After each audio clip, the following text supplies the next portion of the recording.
रेणुका की शादी कुछ ही दिनों पहले शास्त्री नगर में हुई थी। रेणुका बहुत ही आलसी लड़की थी। वो दिन भर बेड पर सोती रहती या फिर मैगजीन पढ़ती रहती और घर के काम भी धीरे धीरे ही करती।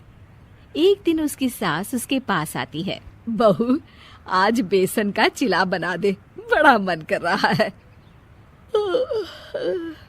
हाँ मम्मी जी, बनाती हूँ थोड़ी देर में।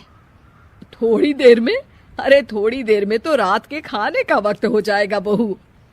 अच्छा मम्मी जी, तो फिर आप रात का खाना ही खा लीजिएगा ना। हे भगवान, कैसी आलसी बहू मिली है मुझे, हर काम को बस टालती ही रहती है।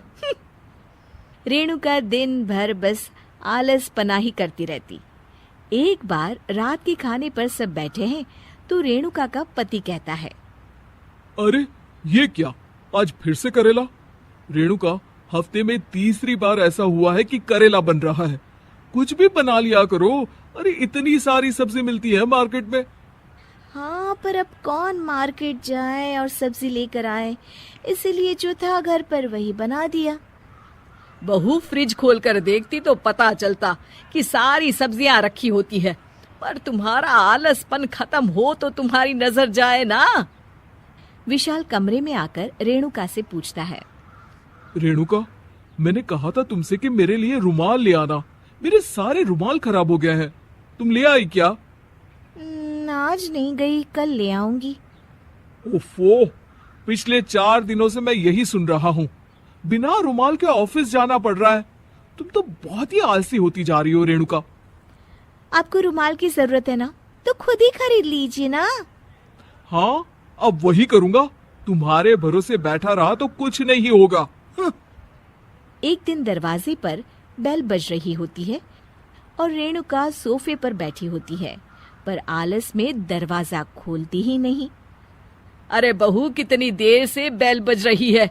क्या कानों में रुई डालकर बैठी हो जो सुनाई नहीं दे रही बेल? मम्मी जी, अब आप आ ही गई हैं तो आप ही खोल दीजिए ना दरवाजा। क्यों मुझे ताना मारकर और देर कर रही हैं? अरे वाह, उल्टा चोर को तवाल को डांटे। सास दरवाजा खोलती है तो उसकी पड़ोसन दरवाजे पर खड़ी होती है।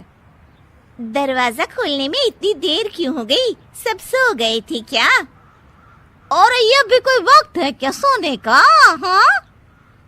अरे नहीं नहीं, ऐसी कोई बात नहीं है। आइए आइए, आप लोग अंदर आइए। ओफो, इन सबको भी अभी आना था। अब मम्मी जी लगा देंगी मेरी ड्यूटी किचन में। बहू, पकोड़े तल दे। बहू, चाय बना दे। अरे बहू, सो गई क्या? कब से आवाज दे रही हूँ। जा, चाय बना कर लिया। हाँ मम्मी जी, अभी जाती हूँ थोड़ी देर में। सास रेणुका को आंख दिखाती है। मतलब थोड़ी ही देर लगेगी चाय बनाने में, अभी ले आती हूँ, बस झटपट। रेणुका रसोई में जाती है और इसी आलसीपन में वो चीनी की जगह नमक डाल देती है। जैसे ही सब चाय का घूंट भरते हैं, चाय थूक देते हैं। थू थू थू थू, ये कैसी चाय बनाई है तूने रेणुका? इसमें तो सारा नमक भरा है। हाँ, और ये पकोड़े, इसमें इतनी मिर्च है कि मेरी तो हालत ही खराब हो गई खाकर। और रेणु जी, आपकी खातिरदारी में पहले तो कभी कोई कमी नहीं रहती थी, पर जब से आपकी ये बहू आई है ना, मामला कुछ गड़बड़ा सा गया है। हाँ हाँ, जहाँ आप इतनी एक्टिव हैं, वहीं आपकी बहू एकदम आलसी, एकदम राम मिलाई जोड़ी लगती है।